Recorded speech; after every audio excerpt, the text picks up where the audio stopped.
सुमित, ये देखिए बड़ा सवाल है जो कुमार कुंदन कह भी रहे हैं कि सरकार भी कह रही है कि अगर जरूरत पड़ी तो हम विदेश से भी दवा लेकर आएंगे। ये जो ब्लैक मार्केटिंग दवाओं की शुरू होती है, जैसे ये पता लगता है कि इस दवा की ज्यादा जरूरत है, अब हमारे यहाँ ब्लैक फंगस का जो इंजेक्शन है या उसकी जो दवाएं हैं उसकी जरूरत बढ़ रही है, तो उसकी भी ब्लैक मार्केटिंग शुरू हो गई है। उसको रोकने के लिए क्या और कोई कदम भी उठाए जा रहे हैं, किस तरह की ब्लैक मार्केटिंग ना हो, जरूरतमंद तक पहुंच सके दवा? देखिए बिल्कुल बिल्कुल सुमेरा, क्योंकि कई बात मैं आपको बताऊं कि कल मेरी खुद डीआरडीओ चेयरमैन से बात हुई थी कई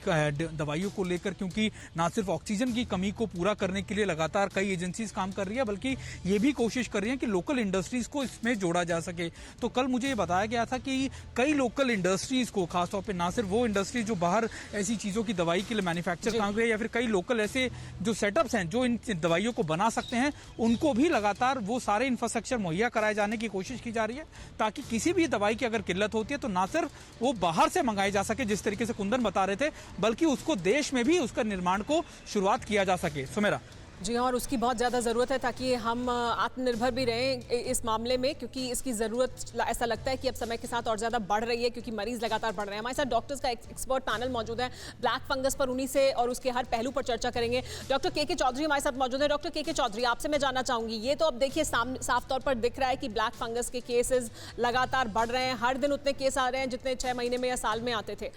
तो इसकी बढ़ने की क्या बड़ी वजह, और ऐसा नहीं है कि आईसीयू में पेशेंट्स अभी कोविड के पेशेंट्स ज्यादा हैं, आईसीयू में पेशेंट्स तो पहले भी होते थे, तो अभी ब्लैक फंगस के बढ़ने की बड़ी वजह क्या है?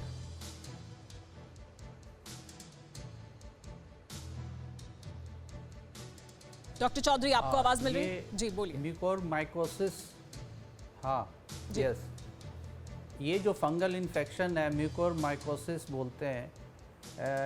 काले रंग का होता है ये, और ये तभी होता है, वैसे तो ये वातावरण में हर जगह मौजूद है, हवाओं में, जहाँ गंदगी होती है, सॉइल में, जहाँ गोबर वगैरह रहते हैं, लेकिन हेल्दी पर्सन में ये हमें इन्फेक्ट नहीं कर पाते हैं बिकॉज़ हमारी इम्यूनिटी बहुत अच्छी होती है। लेकिन अभी जो ये सिचुएशन है कोरोना में ख़ास करके, इम्यूनिटी आपकी लो हो जाती है, और डायबिटीज़ जिसको है पहले से, अगर वो अनकंट्रोल्ड डायबिटीज़ रहा है पिछले कुछ टाइम में, तो उससे भी इम्यूनिटी काफ़ी लो हो जाती है। और कोरोना में अभी जो स्टेरॉइड दिया जा रहा है बहुत ज़्यादा मात्रा में और बहुत लंबे टाइम तक ज़रूरत पड़ रही है देने की, इससे भी हमारी जो इम्यूनिटी है वो काफ़ी लो हो जाती है। तो ये बहुत मल्टीफैक्टोरियल कॉज है अभी इस तरह से अचानक सर्ज आने का, ये इन्फेक्शन का। ये यूजुअली नाक के थ्रू अंदर जाता है, साइनसेस में जाता है, और वो वहाँ पे लॉज हो जाता है, स्पोर्स होते हैं। तो वो जब लॉज हो जाते हैं तो फिर वो वहीं पे, अगर आपकी इम्यूनिटी अच्छी नहीं है, डाउन है काफ़ी ज़्यादा, तो ये फिर वहाँ ग्रो करने लगता है, वहाँ से फैलना शुरू करता है। डॉक्टर अपूर्वा अग्रवाल भी हमारे साथ मौजूद। डॉक्टर अपूर्वा, ये हम बता रहे हैं, अभी हमने बताया भी कि क्या सिम्टम्स हैं, शुरुआत में ही कैसे शुरुआती लक्षण जो है उनको ही देखते हुए फौरन इलाज की शुरुआत कर दी जाए, वो सबसे शुरुआती लक्षण क्या है जिसको कि ध्यान में रखें वो तमाम पेशेंट्स जो लंबे समय तक आईसीयू में हैं या डायबिटिक हैं या उसके अलावा भी जिनकी इम्यूनिटी कम है? जी देखिए, ऐसा है कि जो शुरुआती लक्षण होते हैं, जैसा कि अभी डॉक्टर चौधरी ने बताया कि ये नाक के रास्ते एंटर करता है, तो नोज ब्लॉकेज होना, वहाँ पे छोटे छोटे काले धब्बे पाए जाना, या फिर एक साइड ऑफ फेस पे सेंसेशन कम होना, या फिर थोड़ा सा कभी कभी ब्लड आना नाक के रास्ते से,